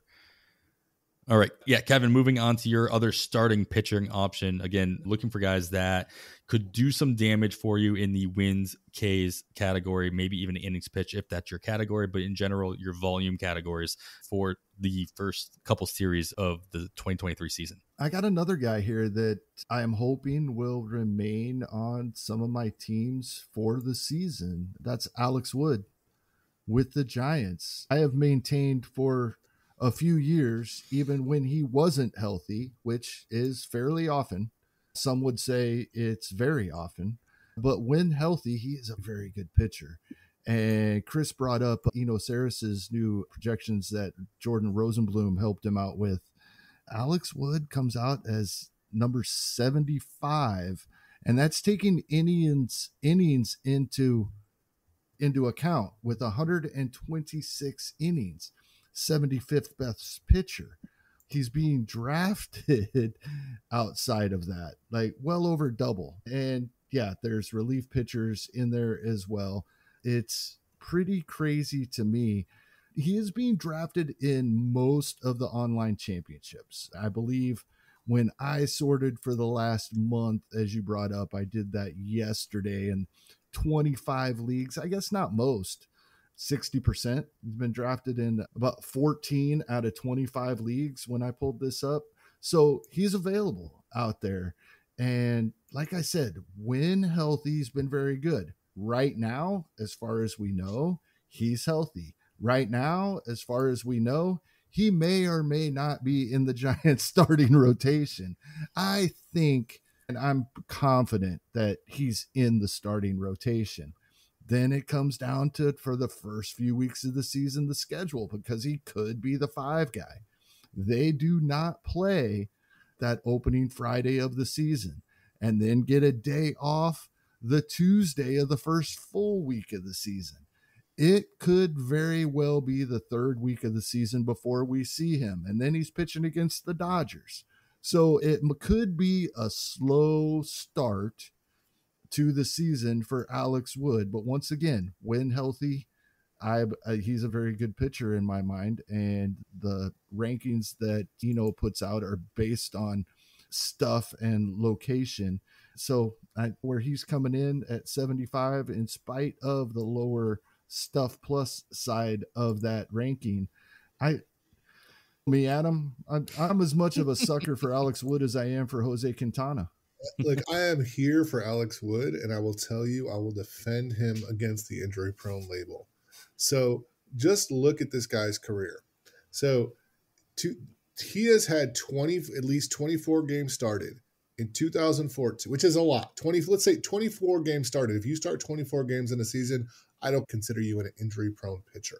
I consider you're making most of your starts. 2014, 2015, 2017, 2018, we forget 2020, 2021, 2022. 6. So we all think of this guy as this injury-prone pitcher. And in 6 out of his 8 full major league seasons, this guy has at least 24 starts. And his career strikeout I know I'm supposed to be using strikeout percentage. This is where I'm still an old man. But he strikes out almost a batter an inning. He did over that last year. His walks around 2 to 2.5 people per 9, and he allows about a home run per 9, less than a home run per 9 for his career. And he's pitching in San Francisco. Come on, man. Like, I'm 100% here for this guy. And now he's going to get hurt while I have him on all my teams. But 24 starts a year for 6 out of your 8 full seasons, that's pretty good, right? Yeah, I agree, Chris. I think there's that stigma. And when I say win healthy, I think like some of his issues, especially with the ERA, in spite of the other metrics, the xERA, FIP, and xFIP being perfectly fine for last season, under 4, he had an ERA over 5. And I think I love it. When you everybody should flash that. Make sure exactly. I'm gonna put that in my highlight of this podcast. Exactly. Alex Wood's 5+ ERA avoid. Because they also see 2019 and 2020. He had an ERA over 6 and over 5 again. And those 2 seasons, that's what I'm talking about. When healthy, he's very good. Yeah. I don't think he was healthy at that time. That's what I'm getting at. I don't think he's considered injury prone. He's thrown almost 140 innings each of the last 2 seasons. He's 32. We're projecting him for 125 right now. If he's the 75th best starting pitcher in 125 innings, how good is he when he is out there giving you those innings? Much better than top 75 even. Yeah, and you guys are quoting new projections over at The Athletic. I'd be remiss not to at least reference the new PLV projections that were just put out as part of the PL Pro. And as I'm pulling up Alex Wood, I just love the fact that right around him is Jose Suarez, Kyle Bradish, and Matt Boyd. Everybody we're talking about. And I'm just pulling this up for the first time. Just going to throw that out there. I just think that means we're all geniuses. Of those 4, the best ERA projected is Matt Boyd, but right behind at 3.84, if you believe it. Alex Wood at 3.94 ERA on the season with 124 innings. To your point, guys, with just 124 innings, who's this at a 23% K rate? Who's to say if that goes up, how much better that a projection could actually look? I just have this image of a very miniature Alex Fast jumping into the database and delightfully adjusting the Matt Boyd ERA stats to his liking. No comment. I'm not sure that would never happen. That would never happen. All right. Let's get into some of the relievers that we think, again, at least in the very beginning of the season, you could possibly stream without having to spend any FAAB by drafting them with your last pick or 2 to utilize in that first week or week and a half of the season. And I'm going to lead us off here with my reliever. Somebody it was just brought to my attention recently as well, but I thought it was a good addition to suggest here. Giovanni Moran of Minnesota.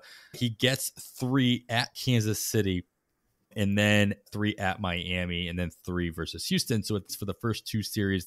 Those alone look very tempting. And I referenced this early in the podcast, but Moran is only one of 2 lefties in the Minnesota bullpen that has a rotation entirely made up of righties.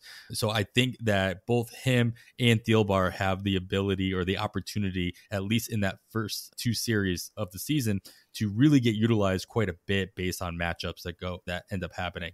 And so it's difficult to kind of risk or to gamble on these relievers for volume early on. But Kevin, as I've said, as I've quoted here already, and you've said quite times, it's going to be really difficult for you to draft 9 guys who are going to start in that first 4-game series of the season. So I think that Moran has as good of a chance / guarantee to get into games, whether that's 2 or 4 innings in that first series, just because of what he's done at the end of last year. From August 31st on, he had 11 appearances for the Twins, just over 17 innings thrown. And in those 17 in the third innings, 23 strikeouts, only 3 walks, 5 earned runs in that time. So he's doing really good things out of that bullpen. In most of his appearances, 7 out of 11 of those appearances went over a full inning. Some of them went 2 or 3 innings as well. So he does have that ability to add in some extra volume, be the first man up against a team that has only been seeing righty starters in the right situation if the Minnesota lineup has been built around that fact as well. So think that. And then, of course, got to look at PLV, even for relievers. He's a 4-seam changeup guy, really working on other pitches during the spring training. But as of last year, 4-seamer, 71st percentile in PLV, changeup with 97th percentile. And yes, PLV, I think, really likes changeups, really good changeups as well. But if you have a really good one, then it's really gonna stand up. So 97th percentile there is really gonna help him keep guys off balance and get those strikeouts that he's shown he can do. Like I said, 23 strikeouts in just over 17 innings at the end of last year. Royals have a pretty lefty heavy as far as lineups go, with some of their best players playing every day between Melendez, Vinny P, Isbell, and Massey starting at second base. So this is an opportunity. I think he can get into games and do some damage, especially in that first 4-game series.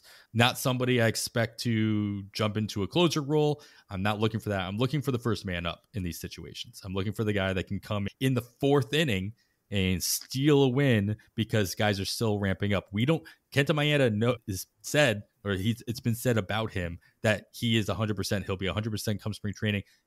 You don't know that, especially in this first start in the regular season. The Twins they've also created a name for themselves as being a team that will pull starters after 2 times through the order. And so if you did not have an efficient start as a starter, there's a strong possibility that reliever for the Twins can come in and vulture that win in those situations. And I think Giovanni Moran has that ability to do, especially as a put him out lefty out of the pen.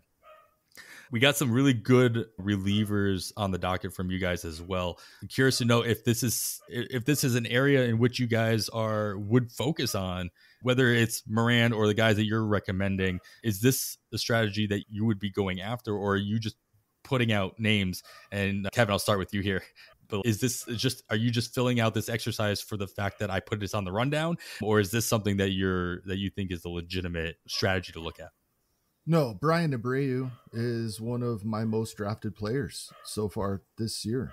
I think that he is one of the players that we talk about in a segment every week throughout the season, where he will have value even if he is not pitching in the 9th inning and having an opportunity for saves.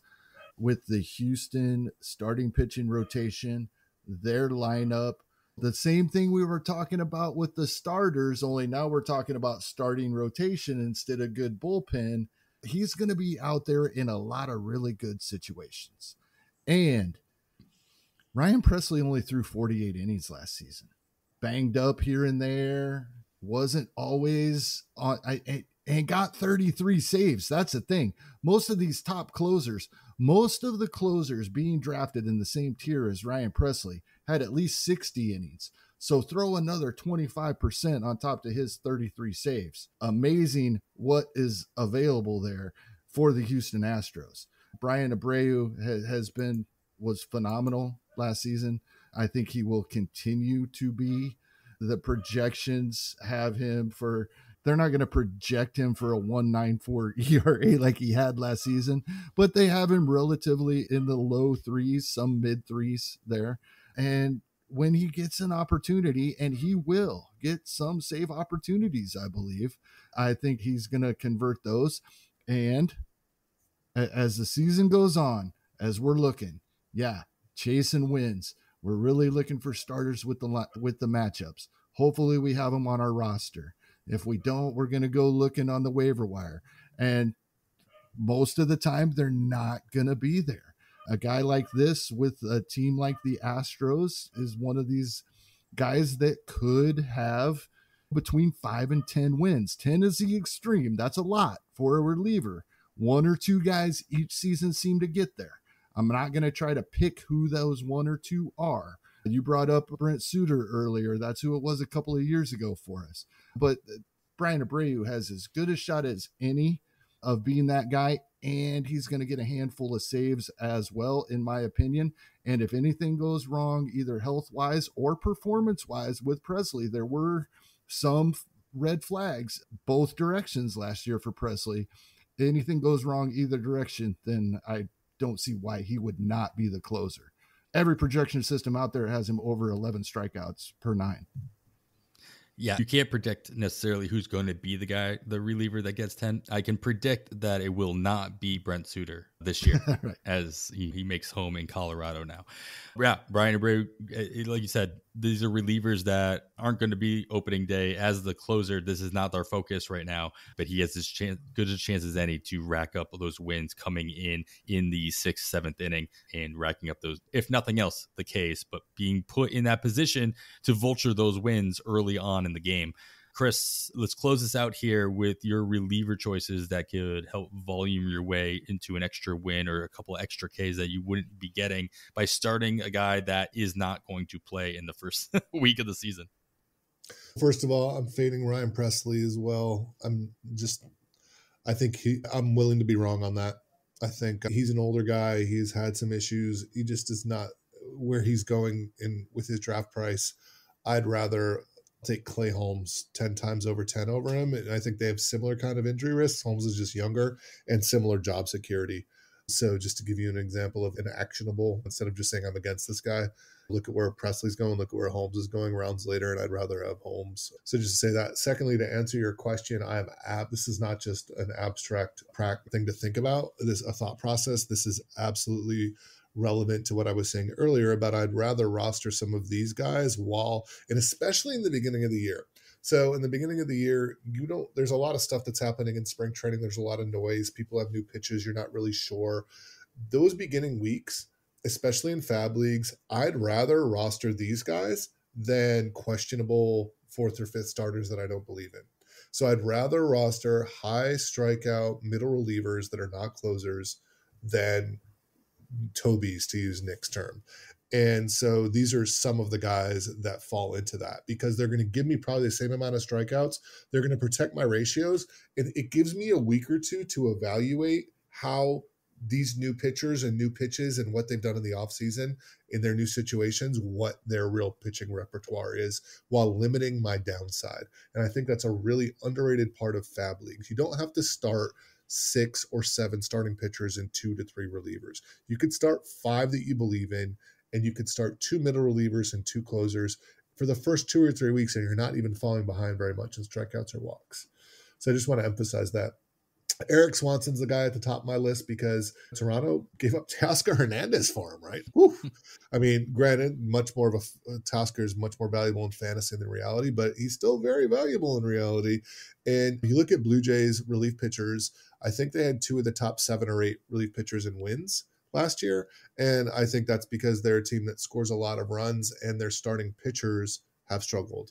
And you could look at Kikuchi as someone who might struggle. You would look at Berrios as someone who might struggle. Manoah's due for some regression, I think. So those are pitchers that will go out and throw, and they'll leave the game with behind, and the relief pitcher will come in, and the offense will rally because the offense is that good. So Toronto's a great place, and Swanson's number 1 on the list. He's got elite ratios. Jeremiah Estrada throws like filthy, dirty heat. And there's not a lot going on in that Cubs bullpen. There's a whole lot of mess. Estrada could very much emerge as the closer, but in the meanwhile, he should get a job in the bullpen, putting up elite ratios and striking out a lot of people. So that's a little bit of a saves spec as well. 2 people who I don't necessarily think are save specs, although injuries could happen. Brock Burke in Texas, Jonathan Loaizaga or Johnny Lasagna in New York. These guys have elite skills, strike out a lot of guys. Texas is a team I think is going to be better than most people think it will. I don't know. I think there's a lot of, why is Texas spending money? I hate this in the analytics world. We're like, spend money on players. Don't be cheap owners. And then they throw out money on good players like Corey Seager and Marcus Semien. And people are like, what does Texas do? They're doing what you want them to do. Exactly. And granted, they're throwing a lot at the wall, but they've got 8 different pitchers 8 or 9 legitimate pitchers who are like major league starters in that rotation. And they've got 3 or 4 or 5 different relief pitchers that could be closers. And Brock Burke was really good last year, and he could end up being closer or he could end up being a middle reliever. But either way, I think he's going to give you a really good ERA, a really good whip, and a lot of strikeouts and vulture some wins. So I would much rather take those guys than Taijuan Walker or Ranger Suarez for the first, just to give you a couple of names in the opening 2 or 3 weeks. I'd much rather have those guys than SP4 or 5s on mediocre teams or even some good teams. Let me see what's happening. I'll play there'll be pitchers come into the league. Starting pitching comes into the league. It comes in early and you have to act on it, but it's there. So every year it's there. Every year someone has new pitches we don't know that they had. Every year that some new people emerge, like, oh my God, I got to get that guy. We're not going to get Spencer Strider every year, but we're going to get someone that's 2/3 as good as Spencer Strider. And there's probably going to be 3 or 4 of them. And you just need to target those guys. And the great thing about putting yourself with Jeremiah Estrada or Brock Burke is you don't mind cutting those guys in the first couple weeks if you get a good starter that comes up. To your point earlier, they could go in two different directions. They could be valuable in two different ways. Kevin, you pointed this out with Abreu as well. Find the right reliever. They can become the long man. They can get you the strikeouts. They can vulture some wins, or they become so good that their team has to consider them for the 8th or 9th inning role, and they become even more valuable in that direction. And if they don't go in either direction, Chris, to your last point, they're the easiest cut that you'll make all season. Simple as that. So I think these are all great names to keep an eye out for. Put them on your watch list at the very least. Maybe some more than others. Maybe Matt Boyd, maybe not. Maybe Matt Boyd. If you're not a boy like Chris, that's fine. But most of the others, keep them on your watch list. Look at them. You're not gonna be able to draft all of them with your last pick in your drafts, obviously, but keep the rest of them on your watch list for that first FAAB period before the season starts. So a lot of great talk about wins, Ks, innings pitched, volume for pitchers. We'll talk about ratios next weekend. But for now, Kevin, close us out with any other additional pieces of nuggets of information that you can pass on to everybody as we get closer and closer to mega draft season in March. Yeah, we've touched on this throughout this episode and other episodes, and it's so exciting that we have baseball right now, that we're watching games, and we've been drafting, some of us for months, some of us for a couple of weeks, some of us are gearing up for our big draft in a couple of weeks, and we've mentioned overreaction. Last week I talked about, we're going to have to do that a little bit this year. We're gonna have to act quickly, I think, in some instances about some things happening, and take some risks that some of these things might stick. At the same time, it really came into focus on social media over the last day and a half, where we have had, I think, 4 teams play 2 spring training games. Everybody else won now through a day and a half. And all kinds of reaction out there. And I think it's going to affect, I really do think that these things just happening in the first weekend of spring training affect Nathan Eovaldi, 4 strikeouts on 19 pitches and 2 perfect innings. His ADP is going up. Yeah. It's going up, right? His ADP is going up, right? His ADP is going up after 19 pitches. And so it's fun. It's cool to see. And yes, I talked last week about we're going to have to act quickly and take chances. Still, don't get crazy. Don't overreact to things too much. Yeah, I mean, you have Joan Duran was already going triple digits on 4 or 5 straight pitches. Kikuchi, I think, struck out 4 in 2 innings as well. So a lot. It's amazing. It's awesome. It is. It's amazing to see these. It does tell this that at least right now they're healthy. And maybe that is reason enough for Eovaldi's ADP to go up a little bit, or a guy like him. But I have a feeling he might jump a couple rounds off of 19 pitches. All right. You have by the time you're listening to this, you have your TARF draft either in the bag or in the middle of it. So you'll have to keep an eye out. Oh, and I am hosting the final panel for this year's Podapalooza, 7 p.m. Eastern on Sunday evening. So if it's Sunday morning and you're listening, check it out all day long, Podapalooza, and I'll be there with Ariel Cohen and Scott Engel and I believe Bruce Cagle. We're talking auction leagues for the final panel of this year's Podapalooza. That's awesome. And then Chris, you just finished up your Podapalooza as well, talking about what makes a good podcast. So make sure, I think you can go back. Just you guys. Yeah, there we go. Or just listen to us. You don't have to listen to anything else. That's fine. Just listen to these guys. Yeah. I was just going to say that the Bracketology Fantasy Baseball Podcast Tournament there's a 50% chance it launches Monday, and there's a 50% chance it launches a Monday from now. So keep your eye out for that. We've got 64 podcasts. And On the Corner from Pitcher List was a co-champion last year. Just a great way to listen to new podcasts, explore new content, support each other in the community, and have a good time. I think that was 2 years ago. I thought CBS won last year. No, last year was the Pitcher List, or On the Pitcher List when it was just Pitcher List. Won 2 or 3 years ago. 3 years ago now. Last year was a co-champion where we had Rates and Barrels and On the Corner co-champion. And and this year I've literally emailed or tweeted at Elon and asked him if he can fix the Twitter poll shenanigans so that the bots cost so much money now, I think, that I don't think that's a problem. I'm hoping that problem will be solved. But what I loved about our community, just to say this at the end, was last year, as most people that listen to you may know, we had 2 great pods in the championship. Rates and Barrels with Eno Saris and Derek Van Riper, and On the Corner with Nick Pollock and Alex Fast.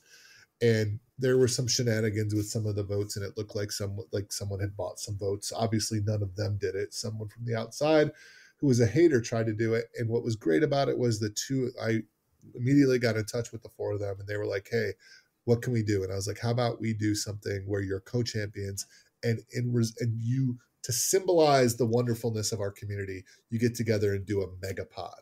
And that's what they did.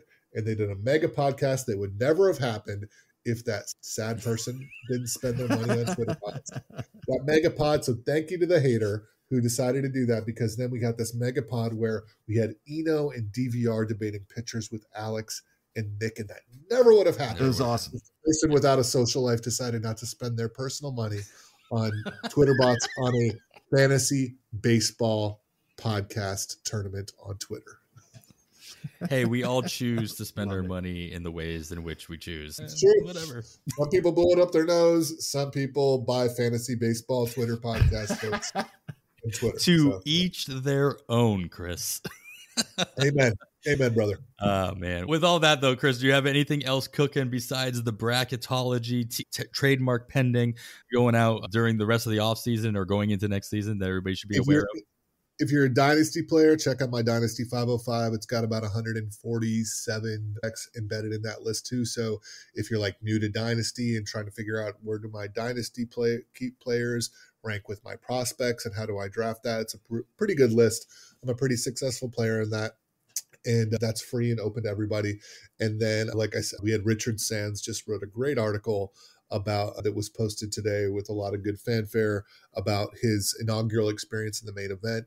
Awesome. Richard is a successful player, but not one of these Hall of Fame legends that we hear about on podcasts all the time. And I think sometimes the main event can be this thing that people are like so afraid of. The only way you get better is to try to play. And if your bankroll allows you to enroll in that and you're willing to put the time in, you can be competitive too, as long as you really put the work in. And Richard wrote a great article about that today. So take a look at that on the website, baseball-pods.com. And once again, you can always find me at baseballpods on Twitter. And you'll find links to all that in the show notes, easily enough to find on the wherever you're listening to your podcast, on the article that comes out on pitcherlist.com. There's all the show notes are listed in there, so it's really easy to search for. So click on any of the links to find Chris's work and anything else that we talked about, any of the players we talked about, and what have you as well. So that's going to do it. Thanks so much, Chris, for joining us for episode 104 of On the Wire.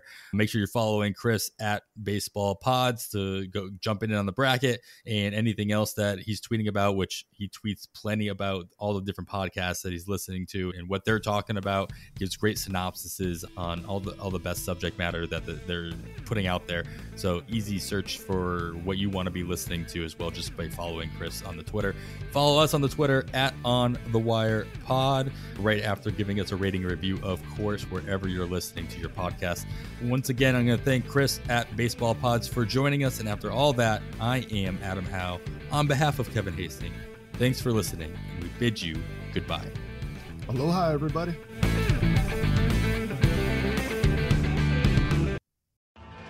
Tienes mucho en tus manos, pero con solo mover un dedo puedes dar marcha atrás con Pro Trailer Backup Assist disponible.